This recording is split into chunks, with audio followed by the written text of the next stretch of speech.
দেশৰ সাধাৰণ নিৰ্বাচনৰ এক্সিট পোল প্ৰকাশ পালে। এক্সিট পোলক লৈ একাংশ সুখী, একাংশই মানি ল'ব নোখোজে। ৰাজ্যৰ শাসক বিৰোধীয়েও দিছে নিজ নিজ এক্সিট পোল। দেশৰ সাধাৰণ নিৰ্বাচনৰ অন্তিম পৰ্যায়ৰ ভোটদান প্ৰক্ৰিয়া অন্ত পৰাৰ লগে লগে দেশজুৰি প্ৰকাশ পালে বিভিন্ন সংবাদ গোষ্ঠী তথা ব্যক্তিগত প্ৰতিষ্ঠানৰ এক্সিট পোল। প্ৰতিটো প্ৰতিষ্ঠানৰ সমীক্ষা মতে বিজেপিৰ নেতৃত্বতেই পুনৰ হ'ব চৰকাৰ।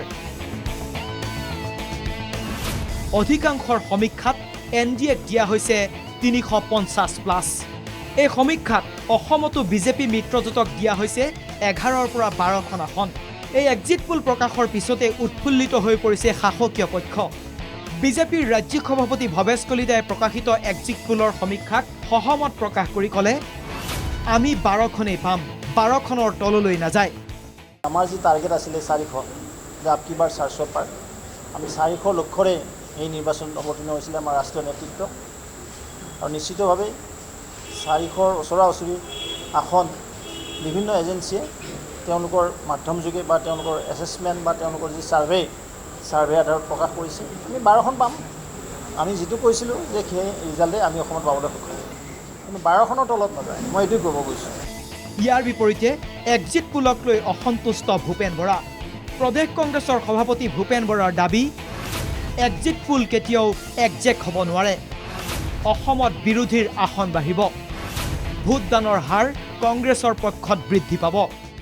প্ৰথম কথা হৈছে এক্সিট পোলটো কেতিয়াও একজেক্ট পোল বুলি বিবেচিত হোৱা নাই। গতিকে আৰু 55 ঘণ্টামান সময় আছে বাকচ খোলাৰ পিছত একজেক্ট পোল ওলাবৰ কাৰণে। সেইকাৰণে আমি এক্সিট পোলক লৈ আমি বেছি আলোচনা কৰি থকা নাই যে আগতকৈ আমাৰ ছিট বাঢ়িব আৰু আগতকৈ ভোটৰ পাৰ্চেণ্টেজ বাঢ়িব। বিধায়ক তথা বৰপেটাৰ CPIMৰ প্ৰাৰ্থী মনোৰঞ্জন তালুকদাৰেও মানি নলয় এক্সিট পোল। মনোৰঞ্জন তালুকদাৰৰ মতে বিজেপি কৰ্মীক সন্তুষ্ট কৰিবলৈ প্ৰকাশ কৰা হৈছে এক্সিট পোল। CPIM নেতাজনৰ দাবী, 4 জুনত মিছা প্ৰমাণিত হ'ব এক্সিট পোলৰ সমীক্ষা।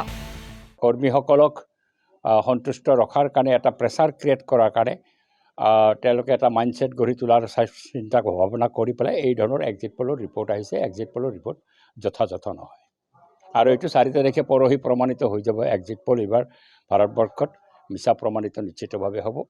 আৰু যদি এই এক্সিট পোলে সঁচা হয় তেতিয়াহ'লে আমাৰ যি ৰাজনৈতিক ব্যাখ্যা, এই ৰাজনৈতিক ব্যাখ্যাও ভুল প্ৰমাণিত হ'ব।